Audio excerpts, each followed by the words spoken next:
বন্ধ করো। কি হয়েছে বলো? কি করতেছো তুমি এখানে? কি করতেছি মানে থাল বাটি পরিষ্কার করতেছি। তুমি না রোজা রাখছো, এইভাবে পরিশ্রম করলে কিভাবে সারাদিন রোজা রাখবা? হ্যাঁ, এটা কোনো কথা বললা? আমি রোজা রাখছে দেখে কি বাড়ির কাজ কাম করা লাগবে না? আমি যদি বাড়ির কাজ কাম না করি তাহলে এসব কাজ কাম কে করবে? আমি তো তোমাকে বলি নাই তুমি কাজ কাম করবা না, কাজ কাম অবশ্যই করবা, কিন্তু এটা রমজান মাস, রমজান মাসটা তোমার কাজ কাম না করাটাই উত্তম। ঠিক আছে তোমার কথা, কিন্তু এগুলো তো রাতের থালবাটি, সেহরি করছি, এগুলা ধোয়ার সময় পাই নাই। এগুলো এখন পরিষ্কার করি, কিছুক্ষণ পর তো আবার তোমার ইফতারের সময় হইতেছে, তাই ভাবলাম বইসা না থাইকা হাতের কাজগুলো একটু শেষ করি। তোমার কোনো কাজই করতে হবে না, এই রমজান মাস পুরাটা তোমার কাজ হইতেছে তুমি ঘরে বসে ইবাদত করবা, রোজা রাখবা, আল্লাহ বিল্লাহ করবা, 5 ওয়াক্ত নামাজ পড়বা, আর বাহিরের যত কাজ আছে এগুলো সব আমি করবো। কোনো কাজ নিয়ে তোমার টেনশন করতে হইব না। আচ্ছা ঠিক আছে, তুমি তাহলে এখন ঘরে যাও, আমি হাতের কাজগুলো শেষ করে ঘরে আসতেছি। কোনো কাজ কামি তোমার করতে হইব না, তুমি এখন ঘরে চলো, এগুলো আমি দেখতেছি, আসো। আরে দেখো তো কেমন ডাল লাগে। আল্লাহু আকবার, আল্লাহু আকবার।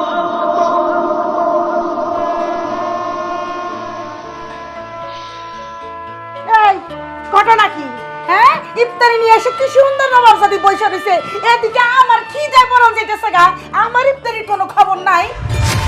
আম্মা, আমি তো রোজা আছিলাম আর এখন তো ইফতারের সময়। আমি যদি এখন ইফতার না করি তাহলে ইফতার কখন করবো? আর তাছাড়া আপনি তো রোজা আছিলেন না, তাই আমি ভাবছি ইফতারিটা সাইরা আপনারও খাইতে দেবো। আরে মায়া কই কি? এই রোজা থাকি নাই মানে রোজা থাকি আর না থাকি ইফতারি করাটা তো সুন্নাত, আর আমি বয়স্ক মানুষ, আমি বেশিক্ষণ না খেয়ে থাকতে পারি না। আর আমার তো রোজা হয়েই গেছে, সকালবেলা ঘুম থেকে ওইটা সেই কখন 4টা-5টা রুটি খাইছি, আর রাত্রেবেলা খামু, দুপুরে খাই নাই। তুই কেমন মাইয়া? তোর 20 মিনিট পরে ইফতার করলে কি হইতো? আম্মা, এগুলো কেমন কথা কইতাছেন? ইফতারের সময় তো আমি ইফতার করুম, 20 মিনিট 10 মিনিট পরে কিভাবে করব? আর তাছাড়া আমি রোজা, পরে ইফতার করলে তো আমার রোজা মাকরু হয়ে যাবে। আপনি কি জানেন না? বুঝতে পারছি, ফকিন্নির ঘরের ফকিন্নি, ফকিন্নির বাচ্চাই না। আজকে আমি দুঃখে পড়ছি, মুখে মুখে কোনো কথা মাটিতে ফেলে দেবে, ঠাস করে কথাটা তুললাম মুখের মধ্যে মাইরা দিব, ঠাস করে কথাটা দিলাম মুখের মধ্যে ঠাস করে মাইরা দিব। ফকিন্নির বাচ্চা মনে করছিলাম এই সন্ধ্যাবেলা ছিলামই না, কিন্তু না, তোর তো এমনি মুখের কথা কাজ হবে না, আপনার তো এরকম হাতে ধরে দিতে হইব, নইলে তো আপনার হয় না। আপনারা যত এই এই বাচ্চা, তোর তো একটু মায়া দেয় নাই, তোর তো একটু মায়া দেয় নাই, তোর শাশুড়ি যে খায় নাই এটা কি তোর মায়া দেয় নাই? কি রে আব্বা? আব্বা কি কমো, সারাটা দিন বাজান কিছুই খাইতে পারি নাই। তোমার বউরে কইছি তুমি কিছুই খাই না দাও আমারে খাই, তোমার বউ আমারে না দিয়ে দাও, একটা লিটারে না খাইতে বসছে। এই তোর কমন সেন্স নাই? হ্যাঁ, তোর মুরব্বীদের উপর শ্রদ্ধা নাই? আমার মা না খাই আছে আর তুই খাও নিয়ে বসে সব ভয় করতে। হ্যাঁ, তুমি আমার কাছে একবার জিগাইলা না, আয় তুমি আমার গায়ে হাত তুললা। আমি ইফতার করতে বসছি, এই সময় তোমার মা হয় আমারে মারলো। দুইজন মিলা তোমরা আমারে মারতাছো। চিন্তা করো, নিজের পোলার বউর একটা কথা বলে বলে মাইর হয়ে যায়। কবাজান ডাক্তার আমারে কইছে না খালি পেটে না থাকতে, এই কথা কইছি দেখি তোর ভাই। মা তুমি দাঁড়ায় আছো কেন? না মেরে যে তোমার নাম হয়ে গেছে, তুমি মারছো তা মারো।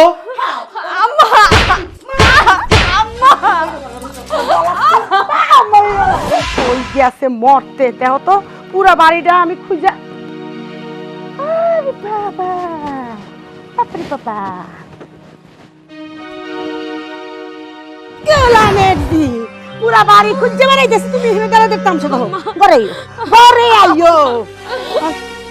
আয় আয়, এই ফকিনের বাচ্চা, ঘরের কাজ কাম করবো কেনা? হ্যাঁ, আমি বাথরুমের মধ্যে 4টা কম্বল ভিজিয়ে রাখছি, রাত্রিবেলা মায়া করে পাও রাখতে পাইলাম না, ভাবলাম যে সকালবেলা উঠে এগুলো করবো। বাবা বাবা, উঠান ঘর সব যেমন পড়ে রয়েছে, কম্বলের জায়গায় কম্বল পড়ে রয়েছে, একটা থলে বসুন পড়ে রয়েছে, আর উনি কি সুন্দর পাশের বাড়ি যাইয়া সিনেমা দেখতেছে।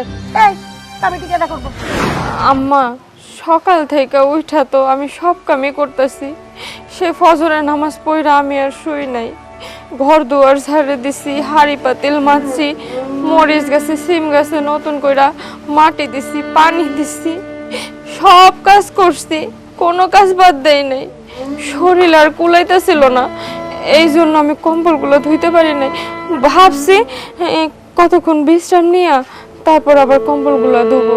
ওরে মুটুটা পাখি, তোতা পাখির মতন করে কি সুন্দর করে আমার হিসাব দিল কি কি কাজ করছে। সত্যি গেছে কোথায়, সত্যি গেছে কোথায়? সেহরি টাইমে তো 3 থালবার ঠিকই গিলছেন। আম্মা, আমি সেহরিতে খাইতে পারি নাই, ভাতে হয় নাই, যা ছিল আপনার পোলায়ের আপনিই খাইছেন। পরে আমি অল্প কয়টা পাতিল কাছে খাইছি, তাই দিয়ে কি রোজা রাইখা কি এত কাম করা যায় কোন?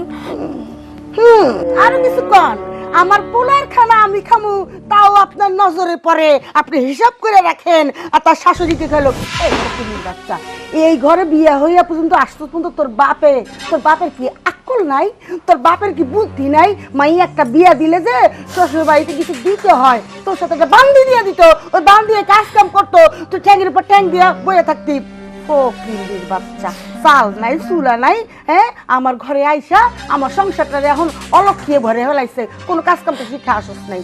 এই হিসাব যে দিলি, তোরা তো কালকে রাত্রি কয়ে দিছি যে সকালবেলা উঠা আগে কম্বল ধুবি, থালা বাসন ধুবি, ঘর টন ঝাড়ু দিবি, আমার কাপড় ধুবি, আমার লেগে গরম পানি করবি, তারপরে তুই আমার জিজ্ঞেস করবি পরে কি কাম করবি। কিছু তো করস না।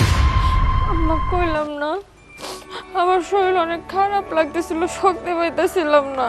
আর আপনি কথায় কথায় এরকম করে আমার বাপ টানেন কেন? আপনি তো জানেন আমার বাপ গরিব, দেইকা হইলে আমার আনছেন।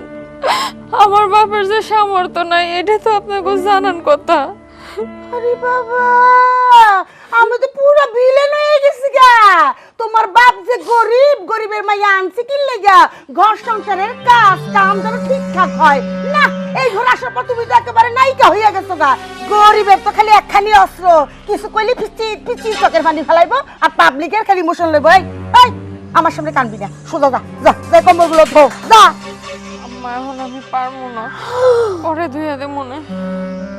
আরে বাবা বাবা বাবা বাবা, মুখে মুখে তর্ক, এই তর্ক আলা বেড়ি আমি তো এই বাড়িতে রাখি না। বাইরে কম্বল দিতে পারবে না, কাজ কাম করতে পারবে না, শুরুতেই যদি শিকড় কেটে না দিই পরে তত্তর করে গাছে ডালাপালা বাইরে। আমি ওই রকম বোকা না। রমজান মাস এমন একটি মাস, এই মাসে যে একবার রোজা রাখবে এই। তাকে। এখানে কি করতেছস তুই? ভাই আমি তো একটু হাদিস পড়তেছি।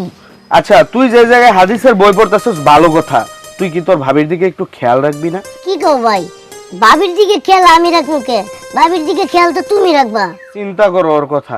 আচ্ছা, তোর ভাবি যে সেহরির সময় আমগরে রান্না বান্না করে খাওয়াইলো, ফজরের নামাজ পড়লো, নামাজ শেষে আবার কাজ শুরু করছে, তোর কি দায়িত্ব না তোর ভাবির একটু সহায়তা করা, একটু বলা যে ভাবি তুমি এখন কাজ করো না? ভাই রোজা তো আমিও রাখছি, আর আমি তো জানি যে রমজান মাসে রোজা রেখে যদি হাদিস পড়ি তাহলে সোহাব আরো বেশি হয়। আর তাছাড়া ভাবির যদি কোনো কাজে কামে দরকার লাগে, ভাবি তো আমার ডাক দিব, আমি ওই কাজে তো সাহায্য করবই। ও কিন্তু ঠিকই কইছে। দেখো, বাড়িতে তো বেশি কাজ না, অল্প কয়টা কাজ, এই কাজ আমি নিজেই করতে পারি, ওর কোনো সাহায্যের আমার দরকার নেই। তুমি ওর সাথে আর বকাবকি করো না তো। শোনো, তুমি হইতেছো একা একটা মানুষ, এই বাড়িতে যদি একা একা কাজ করো তাহলে তোমার ক্লান্ত লাগে না? আর আমি তোর একটা কথা বলে দিই, শোন, নামাজ কালাম পড়তেছস আলহামদুলিল্লাহ, ভালো কথা, হাদিসের বই পড়বি, কোরআন পড়বি, যাই কিছু করবি, তোর ভাবির দিকে একটু খেয়াল রাখিস। যেমন তুই এখন হাদিসের বই পড়তেছস, তোর ভাবিরেও ঘর থেকে একটা বই এনে দিয়ে বললে পারতি যে ভাবি চলো একসাথে পড়ি। আর তোর ভাবি যেন এই রমজান মাসে রোজা রেখা সারাদিন কোনো কাজ করতে না পারে, এটার খেয়াল তুই রাখবি, ঠিক আছে? আচ্ছা ঠিক আছে। তুমি যাও, ঘরে যাও, আমি ওগুলা নিয়ে আসি, যাও। আচ্ছা ঠিক আছে। আর তুই পড়া শেষ কর তাড়াতাড়ি। আরো বলেছেন এই রমজান মাসে কেউ যদি ইচ্ছাকৃতভাবে একটি রোজা ভাঙে তাহলে তাকে কাফারা হিসাবে আরো 40টি রোজা রাখতে হয়। আল্লাহ, একটা রোজা ভাঙলে তার বিনিময়ে 40টা রোজা রাখতে হয়। নাউজুবিল্লাহ নাউজুবিল্লাহ।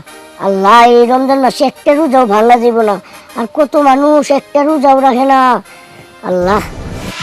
মাহি, এই মাহি, কারে বলাস? তো বৌমা কই?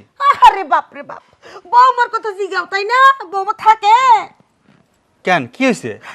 বাজান সকাল থেকে দুনিয়ার কাজ কাম, আমি রোজা দেখে আবার জানিতে পারি না, আমার শরীর ধরে গেছে, বয়স হয়েছে না। তোর বউরে কইলাম যে চারটা কম্বল ভিজাইছি, ডাইরেক্ট মুখের উপর সরাসরি বলে দিছে সে এগুলো ধুইতে পারবে না। কোথায় কোথায় মুখে মুখে এখন জব করে, সংসারে কোনো কাজ কাম করে না, সব আমি করি। রাগ করে না, আমি শাশুড়ি মানুষ, দুইটা কথা তারে কইছি, সে মুখে মুখে জব করছে, কত কেমনটা লাগে কই যাবে দিছে কেটে যায়। সব দোষ তোমার, কারণ তুমি নিজে পছন্দ করে ওই মেয়েরা আনছো যে গরিব ঘরের মাইয়া, সংসার সব কাজকর্ম করব, আমার দেখাশোনা করব। কই করে না এখন? তোমার মুখে মুখে তর্ক করে, আর তুমি তারা ছাইরা দাও, তুমি কিছু কইতে পারলা না? কই রে বাজান কই, মুখে কই, আমি তো ভদ্র ঘরের মাইয়া, আমার তোর হাত পা উঠে না, মুখে কই পাত্তাই দেয় না। আর কইছিস না পছন্দ করে আনছি, জীবন তো বড় ভুল ওইটাই করছি। হ্যাঁ, পছন্দ করে গরিব ঘর থেকে আনছি, মনে করছি আমার কথা উঠবো আর বসবো। এখন তো বাজান উল্টাইয়ে মনে হয়েছে যে কোনো সময় আমারই ধরে লাইবো। শোনো মা, আমি এত কথা শুনতে পারবো না।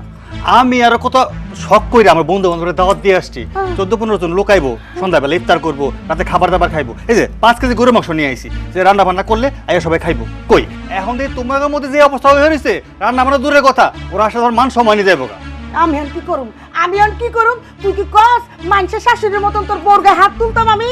আমি জানি না, হাত তুলবা না পা তুলবা সেটা তোমার ব্যাপার। এই যে গরুর মাংস আছে, সব নিয়ে রান্না বান্না করো, সন্ধ্যাবেলা লোকাইবো। আমি দেখতেছি কই আছে। যা তুই যা, তুই ক, তুই হলি যে তার স্বামী, তুই কইলে ওটা মানাই বাজান, যা বাইর কর, ঘরের কোনো কাজ কাম কিছু হয় নাই। মাংস এনে ভিজাও দৌ, আমি ওর ধরে নিয়ে যেতেছি। আচ্ছা আচ্ছা ঠিক আছে, বুঝবা বুঝবা, আমার লগে তো পারো নাই, এখন জামাইয়া যাইজন দিব সেটা তো বুঝ। ও মা গো, কি উঠুন গো।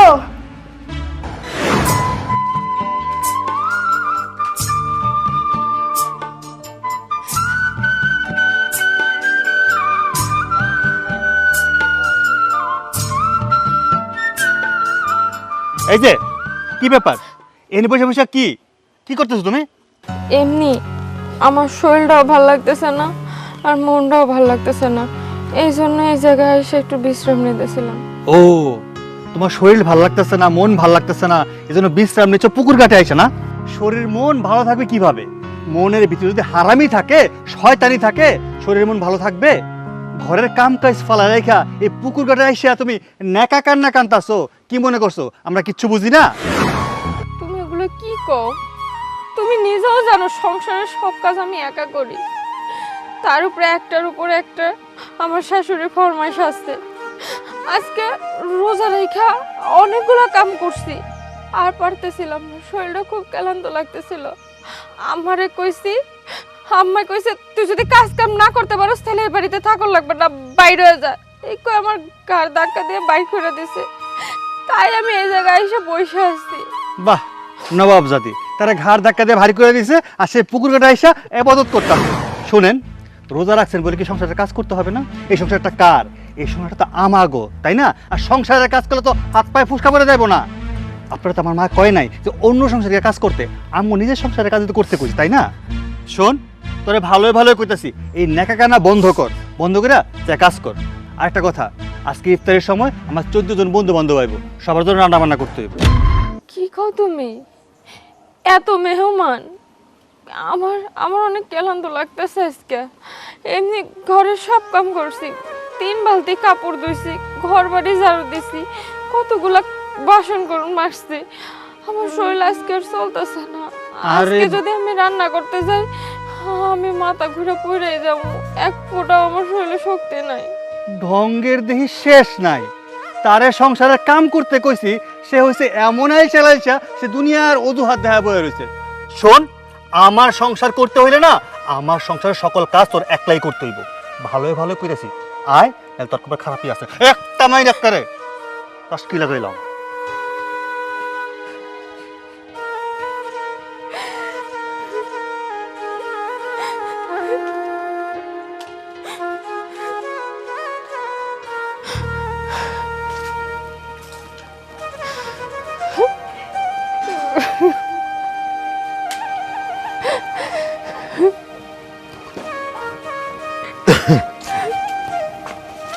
মাহি,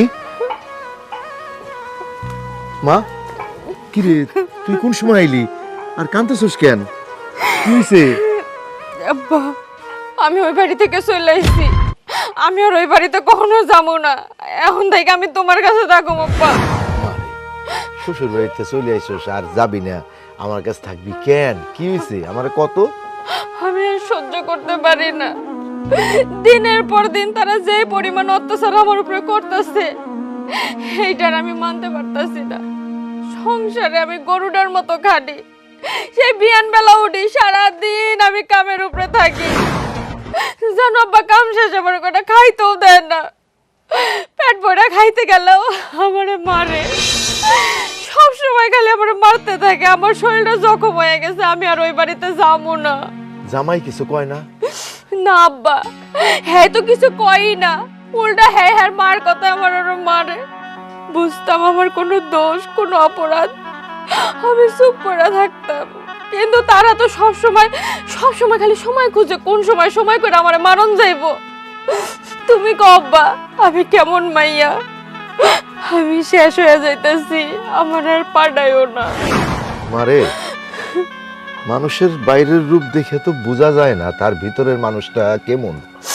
তোরে যখন বিয়ে দিলাম তখন তো ওদেরকে ভালোই তো মনে করছিলাম, ভাবছিলাম ওদের অবস্থা ভালো, তুই সুখে থাকবি।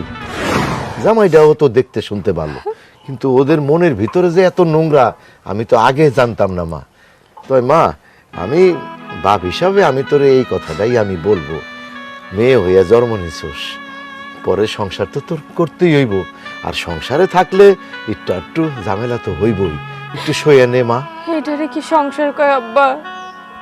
এটা তো মনে হইতাছে তারা আমারে দাসী হিসেবে নিয়ে গেছে। আমার সংসার আমি তো কাম করুম, আমি তো আগলায় রাখুম আব্বা। কিন্তু তারা তো সব সময় চায় আমারে অত্যাচার করতে। আমার এমন মনে হয় জানো, যে তারা মনে আমার অত্যাচার করে পৈশাচিক আনন্দ পায়, তাদের আত্মার তৃপ্তি হয়। থাকো যদি সেই রূপ তুমি দেখো, কি ভয়ঙ্কর। আমি নিখ্যাত ওই জায়গায় গেলে আমি শেষ হয়ে যাবো আব্বা। আচ্ছা মা, তুই আমার একটা কথা কত, ওরা যে তোর সাথে এত খারাপ ব্যবহার করে এর কারণটা কি? জানি না, আমি গরিব, এইটাই কারণ। আমি গরিব ঘরের মাইয়া। আমার বাপে তা করে কোনো ভালো মন্দ কিছু দেয় না, বাজার কইরা ডালা বইরা পাঠায় না। এইটাই অপরাধ, আমার অপরাধ। আমি গরিবের মাইয়া। আরে মা, তুই ঠিকই কইছস, গরিবের মাইয়া তো তুই, যার জন্য তোর অনেক অত্যাচার সইতে হইব। আমি কই কি মা, তুই সইয়া যা। আল্লাহ তাআলা বলছে, ইন্নাল্লাহ মা সাবিরিন, ধৈর্যশীলকে আল্লাহ পছন্দ করেন। তুই সইয়া যা, তুই অত্যাচার সইতে থাক, দেখবি একদিন আল্লাহ তোর কপালে সুখ দিব। তুই ফিরা যা মা, কারণ আমি যদি তোরে এখন আশ্রয় দেই তোর সমাজের মানুষ খারাপ কইব, আর গরিব মানুষের দোষ তো পায়ে পায়ে সবাই কইব, ওই যে দেখো মায়ার জানি কি কলঙ্ক হইছে, ফেরত দিয়ে দিছে। তুই যা মা। না আব্বা, আমি তোমার কাছে দুই হাত জোর করে কইতাছি, আমারে পাঠাইও না, আমারে পাঠাইও না। আমার মনে হয় কি আমার আজরাল খাড়াই আছে, আমার কলেজে ছোট হয়ে যায়। আব্বা, তুমি আমার ওই বাড়িতে পাঠাইও না। মা, তোর তো যাইতেই হইব, শ্বশুর বাড়ি তোর শেষ ঠিকানা, তোর যাইতে হইব মা। তুই যা, কারণ আমি যদি তোর এখন রাইখা দেই তাহলে তোর শ্বশুর বাড়ির থেকে সব দোষ হইব আমার। ওই যে বাপের আশকারায় মেয়ে এরকম হয়েছে। তুই ফিরে যা মা, তারপরে আমি দেখতেছি কি করা যায়।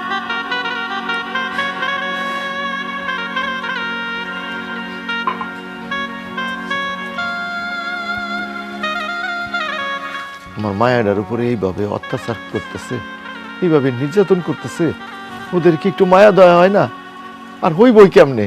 আমি তো গরিব মানুষ, আমি কিছু দিতে পারি না, এই জন্যই হয়তো আমার মায়ের উপরে এরকম অত্যাচার করে। আচ্ছা দেখি কি করা যায়।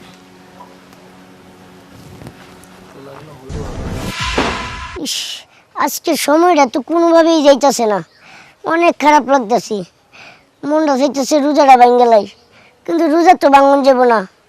একটা রোজার বিনিময়ে কাপ্পারা আরো 40টা রোজা রাখতে হইব। ভাবি, কি ব্যাপার, আপনি মন খারাপ করে কই দিতেছেন? আর কই যাবো ভাই, আমার যাওয়ানোর জায়গা নাই। আর তুমি ছোট মানুষ, তুমি শুনে কি করবা কও? কি কর ভাবি, আমি ছোট মানুষ।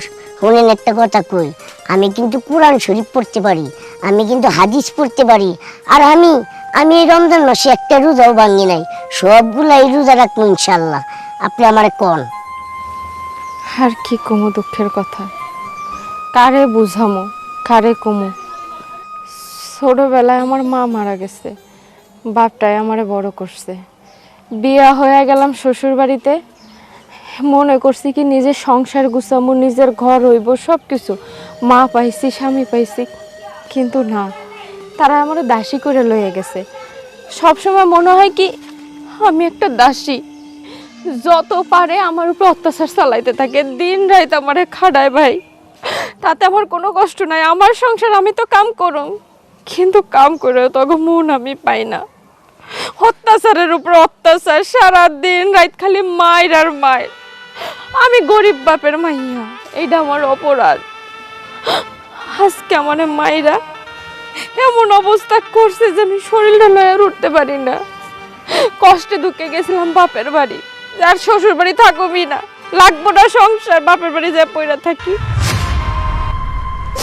ওই যে কপাল খারাপ, আমার বাপও আমারে রাখে নাই, বুঝায় শোনাইয়া মান সম্মানের ভয়ে বাপ আমারে শ্বশুর বাড়ি ফেরত দিয়ে দিছে।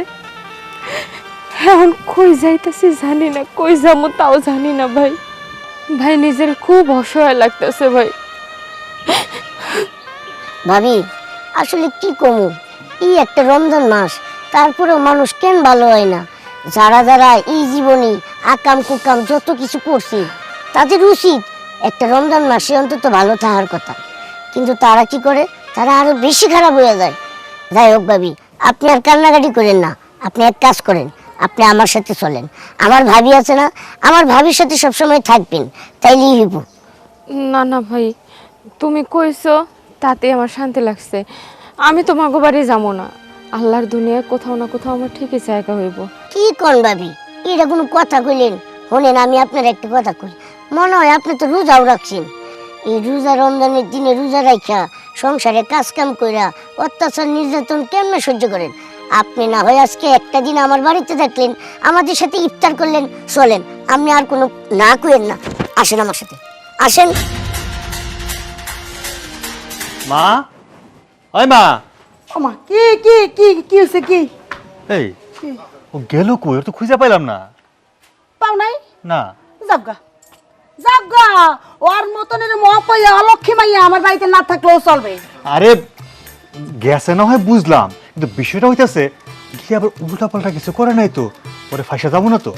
আরে ফাঁসুম কি লেগা? ওর মতো ফকিনির ঘরের ফকিনি আর কি করব? আর কি বা ফাঁসুম? তুই বাবা কি ভয় পাইতেছ?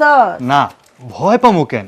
যদি মামলা টামলা করে, বুঝোই তো ফকিনির চিন্তা ভাবনা তো ফকিনি দিকে থাকে, শোন। টাকা পয়সার জন্য।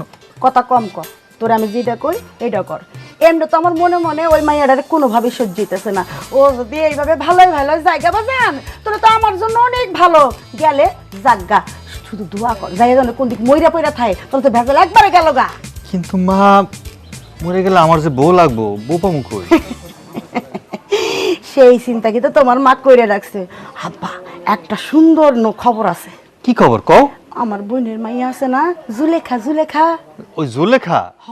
ওর তো জামাই আছে, বিয়ে না হইলো কদিন আগে। আরে কোস না বাবা, এত ভালো একটা মাইয়া, সংসারে কাজ কাম সব করে, 5 ওয়াক্ত নামাজ কালাম পড়ে, আর আমার যে সম্মান করে, এরকম একটা মাইয়া স্বামী সংসার করতে পারলো না, কপালে নাই। ডিভোর্স হয়ে গেছে, 20 লাখ টাকা কাবিনের টাকা পাইছে, সব টাকা ব্যাংকে রাখছে বাজার। আমি বুঝছি, তুমি তোমার ওই বোনের মায়ের নামে যতই আলাপ করো না কেন, যতই ভালো কিছু করো না কেন, ওর নেচার কিন্তু আমি ভালো করে জানি। বিয়ের আগেও তো 2-3 বার লোকে ধরা খাইছে। শোনো, এসব বাদ দাও, টাকা যেহেতু 20 লাখ আনছে, যখন কাবিন দেয় তখনই বুঝছিলাম কোনো ধান্দা একটা আছে এখানে। তো টাকা কি ওর নামে রাখছে নাকি ওর বাপ মা লয়ে গেছে? তুমি আমার পেটের পোলা, তুমি আমার কথা বুঝবে না তা কি হয়? শোন, বিয়ের আগে কি আসিল না আসিল এটি আমার জানার দরকার নাই, এখন কি আছে এটি হলো জানা দরকার, সব ওর নামে। আমি ওর মার লাগে কথাবার্তাও কইছি, ওর মা কইছে মাইয়ার বিয়ের সময় টাকা পয়সা যা খরচ হয় সব নাকি তারাই করব, আর ব্যাংকের টাকাটাও বাজান চলে বলে কলে কৌশলে আমরা লই এলাম। ঠিক আছে, যদি 20 লাখ, ওই 20 লাখ যদি পাই তাহলে কোনো কথাই তো নাই মা। আরে মাইয়া যেমনই হোক সমস্যা নেই, আমার তো দরকার টাকা। শাবাশ, তুই আমার পোলা, ঠিক আছে? এইখানেই থাকবি। ওই মহিলা আসুক আর না আসুক কোনো সমস্যা নেই, কোনো খোঁজাখুঁজি দরকার নেই। দরকার হলে কষ্ট করে করে কাজ কাম বাবা আমিই করুক। ঠিক আছে মা, তাইলে আপাতত কাজ কাম তুমিই করো, পরে চিন্তা ভাবনা করো কেমনি কি করা যায়। আমার বিষয় তো বুঝোই, আমি আমার বউ ছাড়া থাকতে পারি না আম্মা। গেলাম, হ্যাঁ? তাহলে না এলে তো ভালোই, বাকি কাম চালিয়ে যাও। হারামজাদা পোলা, হ্যাঁ? এটা রে আমি কাটিলে গর্বিত। এরকম পোলা যদি আল্লাহ 2-3টা দিল তো না। ইফতারের সময় তো হয়ে যেতেছে, ইফতারের সময় বাদাম, আসেন। তারপর হচ্ছে আসেন কলা, ভাবি। এরপর হচ্ছে আরে ভয় পায়েন না, আসেন ভাইয়া ভাবি। এই তো কি রে? দেখো কারে নিয়ে আইছি। আরে ভাবি, আপনি আপনি আমাদের বাড়িতে কি মনে কইরা? ভাবি আজকে থেকে আমগো বাড়িতেই থাকবে। কি কইতাছস? ভাবি আজকে থেকে আমাগো বাড়িতে থাকবো মানে তোর কি মাথা মতো নষ্ট হয়ে গেছে নাকি রে? না ভাবি, আমার মাথা ঠিকই আছে। আসলে ভাবির যাওয়ার মতো কোনো জায়গা নাই।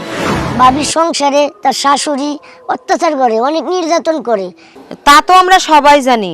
ওনার শাশুড়ি যে জল্লাদের জল্লাদ, ওরে বাবারে, ওনারে আমাদের বাড়িতে রাখা যাইবো না। কি কইতেছ? এই ভাবি, আসলে দেখেন আপনি তো সম্মানীয় ব্যক্তি, আপনি মানুষ হিসেবে খুব ভালো, আমরা সবাই জানি, কিন্তু আপনার শাশুড়ি তো ভালো মানুষ না। উনি তো জানেন আমরা যদি আপনার এই বাড়িতে রাখি আমাদের 10টা কথা শোনাইব, বলবো ওনার বাড়ির বউ আমরা নিয়ে এসে বসি, আরো কত ঝামেলা, এলাকার লোকজন ডাইকা একটা বিশাল বড় বিপদে ফেলাই দিব আমরা। এই জন্য বলি কি ভাবি, আমাদের বাড়িতে আপনার না থাকাটাই উত্তম। ভাবি, কিছু মনে করিয়েন না, আপনার প্রতি কিন্তু আমাদের ভালোবাসা অসীম। আমাদের ইচ্ছা করতেছে আপনি আমাদের বাড়িতে থাকেন, যদিও তাতে আমাদের কোনো সমস্যা নাই, কিন্তু সমস্যা কই কন্ত আপনার শাশুড়ি, আপনার জামাই যদি জানতে পারে কোনোভাবে যে আপনি আমাদের বাড়িতে, বিশ্বাস করেন ভাবি, ওনারা আমাদেরকে গ্রাম ছাড়াও করতে পারে। তাই কইতাছি ভাবি, আপনি কিছু মনে করিয়েন না, আপনি না আমাদের বাড়ি থেকে যান, আমাদেরকে এত বড় বিপদে ফালাইয়েন না ভাবি। ভাবি মনে করেন যে আমি গরিব মানুষ, নুন আনতে পান্তা ফুরাই, দিন আনি দিন খাই, দেখা গেল আপনার এই বাড়িতে রাখলাম, আপনার জামাইয়ের শাশুড়ি এসে আমার একটা কলঙ্ক দিল যে আমি এক বউ রেখা আরেক বউ বাড়িতে উঠাইছি, পরে তো একটা বিপদ লেগে যাবো। ভাবি আপনি এখন আসতে পারেন। ভাই ভাবি, তোমরা ভাবিরে রাখো না, ভাবি কিন্তু রোজা রাখছে। ভাবি না হয় আমগো বাড়িতে ইফতার করলো, ইফতার করে তারপরে চলে গেল। না না, ঠিক আছে তাইসন ভাই, তুমি আমার জন্য অনেক ভাবছো। আর তাছাড়া মাহফুজ ভাই আর ভাবি যা কইছে একদম সত্য কথাই কইছে। আমার না কোনো জায়গায় স্থান হইব না, আমার কপাল পোড়া। আজকে আমি যদি আপনাকে বাড়ি থাকি, আমি জানি আমার শাশুড়ি 9-6 দিয়ে যা খুশি তাই বানাইবো, এলাকাবাসীর সামনে আপনাকে খুব ছোট করব। আমার মতো মানুষের লাগে আপনাকে অসম্মান হোক, 2টা কথা শুনেন, ওইটা আমি চাই না। আল্লাহর দুনিয়া কত বড়, আল্লাহ তার কোনো বান্দার একলা ছাড়ে না। আমার কোথাও না কোথাও ঠিক জায়গা হয়ে যাব। আমি আসি। ঠিক আছে ভাবি। দেখছো একটা বিষয়, ভাবির লেগে মায়া লাগতেছে কিন্তু কিছু করতে পারলাম না। আমার কাজটা ভালো করছোস, কিন্তু ওর মানুষ ভালো না, ওর শাশুড়ি আমার মানুষ ভালো। চাচা, আসসালামু আলাইকুম। ওয়ালাইকুম আসসালাম।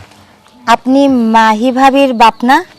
হরে মা, আমি মাহিরে একটু দেখতে যাইতেছি। চাচা, আপনি ভালো আছেন? আর ভালো থাকারে মা। চাচা, আপনারে যেহেতু আমি রাস্তায় পাইয়াই গেছি, আপনার সাথে একটু কথা কইতে চাই। আচ্ছা কও মা। চাচা, ভাবিরে যে ওনার শ্বশুর বাড়ির লোকজন, মানে ওর শাশুড়ি, ওর জামাই এত অন্যায় অত্যাচার করে, আপনি কি এই বিষয়ে ওনাদেরকে কিছু কইতে পারেন না? মা গো, সবই তো শুনছো, জানছো, আমিও সবকিছু শুনছি। মাহি আমার কাছে আসছিল, আইসা সব খুইলা কইছে। কি করো মা কও? একে হইলো আমি গরিব মানুষ, জামাইরে কিছু দিতে পারি না, জামাইরে আইনা ভালো মন্দ খাওয়াইতে পারি না, যার জন্য আমার মায়ের উপরে দিন রাত ওরা অত্যাচার করে। আর তোমরা তো পাড়া প্রতিবেশী, সবই তো জানো শোনো। তোমরা যদি একটু বুঝাইতা তাহলে মনে হয় মাহির শাশুড়ি শুনতো। আমি তো এখন মাহিরে দেখতে যাইতেছি, তুমি যদি আমার সঙ্গে যাও তাহলে খুব ভালো হইতো মা। না না চাচা, ওয়াল্লাহ আপনি এটা কি কইতাছেন? ওই বাড়িতে যাবো আমরা? ওরা যে খারাপের খারাপ চাচা, আমরা যদি যাই আপনার সাথে এখন, ওনারা উল্টাপাল্টা কথা কই অপমান করব। আমি আমি আমি আপনার সাথে যাইতে পারবো না চাচা, আপনি কিছু মনে করেন না, আপনি না একাই যান। মা গো, পাড়া প্রতিবেশী হইল বিপদের বন্ধু। তোমরা যদি আমার সাথে না থাকো, আমার মায়ের পাশে যায় না দাঁড়াও, হয়তো আমার মায়ের সারাটা জীবন এইভাবে নির্যাতন করব। ওরা থামবো না, আমার একার কথায় ওর জামাই ওর শাশুড়ি শুনবো না। যদি আমার সঙ্গে একটু যাও, তোমরা যদি এক কথা কও, তাহলে মনে হয় ওরা শুনতে পারে। ঠিক আছে চাচা, আপনি এটা ঠিকই কইছেন। তাছাড়া মাহি ভাবিরে আমি এমনিতেও খুব পছন্দ করি, খুব ভালো মানুষ। মাহি ভাবির জন্য আমি এইটুকু করতেই পারি। আচ্ছা চাচা, সমস্যা নাই, আপনি চলেন, আমি আপনার সাথে যাবো। আচ্ছা মা, একটু দাঁড়ান চাচা, চলেন। চলো। আল্লাহর দুনিয়ায় কোথাও যেহেতু আমার একটু থাকার জায়গা নাই, তাহলে এই দুনিয়াতে আমার থাকার কোনো দরকার নাই। আমি আমার আল্লাহর কাছেই যাবো, আমি আমার আল্লাহর কাছেই শুতে। মাহি, আল্লাহ রে,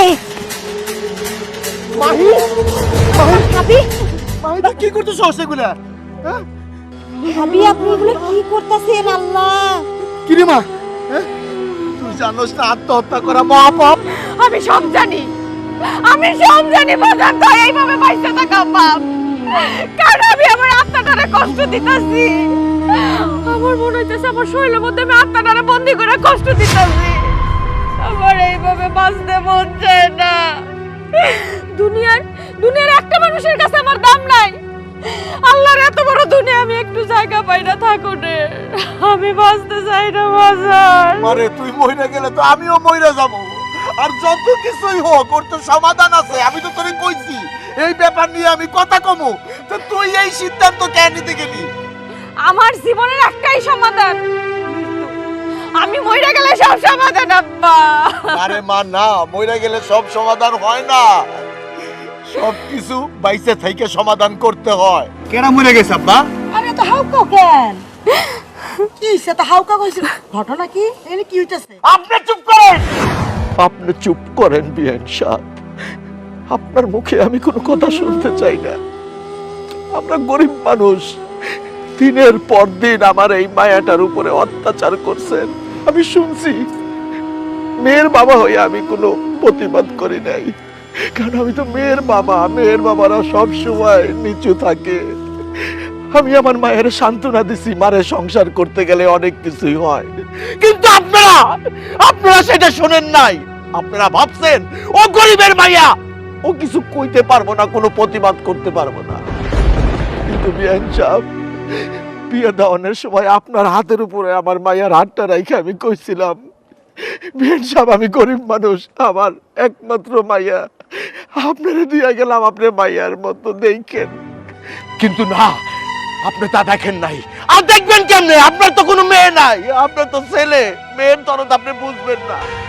কেমনে পারেন আপনি একটা নারী হয়ে আরেকটা নারীর এইভাবে অত্যাচার করতে? আজ আমার মেয়ে যদি এরকম গলায় ধরে দিয়ে মইরা যাইতো, আমি যদি সময় মতো না আসতাম, তাহলে কি হইতো? আমারটা যাইতো। আপনার কিছু হইতো না, আপনার পোলারে আবার আপনি বিয়া করাইতেন। এইভাবে আর কতদিন বিআইন সাহেব, কতদিন? ঠিকই তো কইছে চাচি, আপনার তো কিছু হইতো না, যা হওয়ার উনার হইতো। আর আপনার মধ্যে তো মনুষ্যত্বই নাই। আপনার এতগুলা কথা কোয়া মানে কি জানেন? আমাদের নিজেদেরকে অসম্মান করা।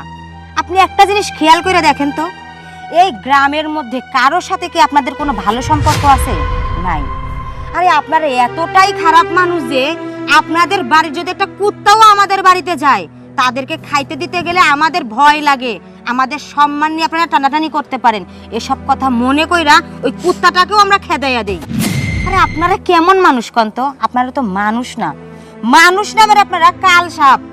শোনেন চাচি, একটা কথা কই, এলাকাবাসী ছাড়া, গ্রামবাসী ছাড়া আপনারা কিন্তু কেউ চলতে পারবেন না। আজকে যদি আপনি মইরা যান কিংবা আপনার ছেলে মইরা যায়, তখন কি হইব কন্ত? আপনাদের যে বাড়ির একটা লাশ এলাকার মানুষ এসে ধরবো, তাও তো ঘৃণা করে ধরবো না। এই জিনিসটা কি আপনারা একবার ভাইবা দেখছেন? মা, আমি তো আপনাকে বাড়িতে বউ হয়ে আইছি, আপনার মাইয়া নাই। আমি সবসময় ভাবছি আপনি আমার মাইয়ার মতো আদর করবেন। আমার মা তো সেই ছোটবেলায় মারা গেছে, চেহারাটাও আমার মনে নাই। আব্বাই আমারে বড় করছে। আমি তো কোনো সময় আপনাকে অসম্মান করি নাই। আপনি যখন যা কইছেন আমি সব সময় মুখ বুঝে তাই করছি। ওইটা আমার সংসার, আমি চাইছি আমার দুই হাতে সাজামো। আপনি আমারে সাহায্য করবেন, উপদেশ দেবেন, পথ দেখাইবেন। এই বাড়িতে যখন বউ হয়ে আইছি তখন তো আমি ভাবছি যে আমি নতুন মা পাইছি, আমার ঘর পাইছি। আমি এবার আমার ঘরটারে দুই হাত দিয়ে সাজামো। আপনি যখন যা কইছেন, যেভাবে কইছেন তাই করার চেষ্টা করছি। কোনো সময় আপনাকে অসম্মান করি নাই, মুখের উপরে দুইটা কথা কই নাই। তাহলে আমার কি এমন অপরাধ? সবসময় আমার নির্যাতন করছেন। আমি এতটাই অভাগী, নির্যাতন সহ্য করতে না পাইরা বাড়ি থেকে চলে আমার বাপের কাছে গেছি। আমার বাপ সমাজের কথা চিন্তা করছে, তার সম্মানের কথা চিন্তা করছে। আমি মাই আমার কষ্টের কথা চিন্তা করে নাই, কোন জায়গায় উঠবো এটা ভাবে নাই। বাড়িতেও গেছি, জায়গা হয় নাই। রোজা রাইখা ইফতার করুম, সেই জায়গা আমি খুঁজা পাই নাই, আমারে কেউ দেয় নাই। এত কষ্ট নিয়ে কেউ বাঁচতে পারে কোন? আপনারা আমারে বাঁচতে দিতেছেন না। আমার এই ফুলের মতো জীবনটা আপনারা শেষ করে দিছেন। কিন্তু আমি আমার কোনো অন্যায় খুঁজে পাইতাছি না। আমি আমার অন্যায় খুঁজে পাইতাছি না। হইছে হইছে মা, আর কইও না, আর কইও না। আমি একটা অমানুষ, আমি একটা অমানুষ, আমি একটা নারী নামের কলঙ্ক। আর কইও না। আসলে অন্ধ হয়ে গেছিলাম গা মাগো, অন্ধ হয়ে গেছিলাম। আর হমো না কেন কও? আমার শাশুড়ি আমার লগে যা করছে আমিও তাই তোমার লগে করছি। একবার ভাইবা দেখি নাই মা, একদিন যেই দুনিয়া ছেড়ে আমি যাবো গা, আর একদিন আমার বিচার হইব। সেই বিচারের দিনে আমি কি জবাব দিব রে মা? তোমরা তোমরা তোমার কাছে কি ভাবছামু? আমি তো আমার নিজের কাছেই অপরাধী হয়ে গেলাম গা। বিয়ে সাহেব আপনি কাঁদেন না। আপনার প্রতিভটা চোখের বাড়ি অভিশাপ হইয়া উপরে যাইতেছে। বৌমা রে, আমারে ক্ষমা করে দাও মা। তোমার কাছে যে আমি ক্ষমা চাবো সেই মুখটাও আমার নাই রে মা। আমি একটা অমানুষের কাজ করছি। আমি একটা নারী হই আর একটা নারীর দুঃখ বুঝি নাই। আমি যদি মরে যাই গা মা, আমার তো কবরেও কসবো না। আমারে ক্ষমা করে দাও মা। এমনি কয় না মা, আপনি যে বুঝতে পারছেন এইটাই আমার কাছে অনেক কিছু মা। বিয়ে মাইয়া পেটে ধরি নাই তো, মায়ের দুঃখ আমি বুঝি না। পোলা দুনিয়া তাই না মনে করছি আমার চেয়ে শক্তিশালী আর কেডা আছে। কিন্তু দিন শেষে আমি ভুলে গেছি যে আমি নিজেও একটা মাইয়া। বিয়ে সাহেব আমারে ক্ষমা কইরা দেন, আমারে মাফ কইরা দেন ভাই। না না বিএন সাহেব, না, আপনি কেন আমার কাছে ক্ষমা চাইতেছেন? আমি তো বরঞ্চ আপনার সাথে উচ্চ স্বরে কথা বলছি, এইটা আমার ঠিক হয় নাই। কিন্তু বিএন সাহেব, বাপের সামনে মেয়ে যদি গলায় দড়ি দেয় তখন তার কোনো হুঁশ থাকে না। আমি আপনার সঙ্গে অনেক খারাপ ব্যবহার করছি, আপনি আমারে মাফ করে দিয়ে। না না না, আমি অন্যায় করছি, আপনার মেয়ের উপর নির্যাতন করছি। আমি আপনার ছেলে হয়ে আপনার কাছে হাত জোর করতেছি, আপনি আমার মাফ করে দিন, আর তুমি আমার মাফ করে দিও। মাগো চলো মা, আমার ঘরটা শূন্য হয়ে রইছে, আমার ঘরটা খালি হয়ে খা করে রইছে। আমার লক্ষ্মী, আমার ঘরে চলো।